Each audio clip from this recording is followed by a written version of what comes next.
মদিনার উহুদ পাহাড় 8.5 কিলোমিটার লম্বা, এত বড় পাহাড়, এত দূরত্ব, এত উঁচা যে মসজিদে নববীর এখান থেকে বারান্দা থেকে সেহান থেকে দাঁড়াইলে কি দেখা যায়?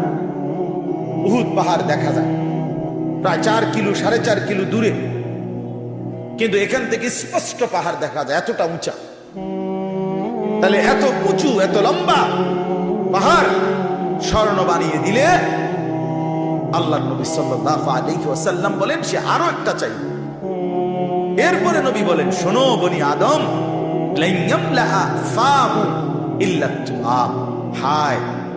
এই সাহাবীকে ডাক দিয়া বলছে, উবাই ইকরা আলাইয়া কোরআন শরীফ পড়, শোনাও। তিনি বলেন, আমি শোনাবো আপনাকে?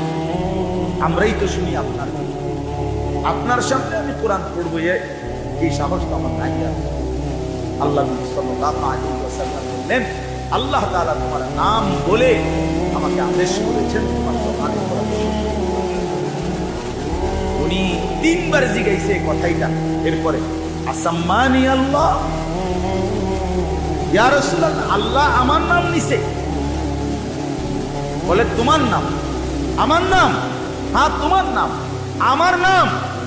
বলছে হ্যাঁ তোমার নাম। বাবা, তিনি প্রচন্ড ভাবে কাঁদতে শুরু করছে আর বলছে, হায় নবী, এক গোলামের এর চাইতে বড় সৌভাগ্য আর কি হতে পারে? তার মালিক তার নাম, তার মালিক তার নাম দিছে, এর চাইতে বড় ভাগ্য আল্লাহ আমার নাম।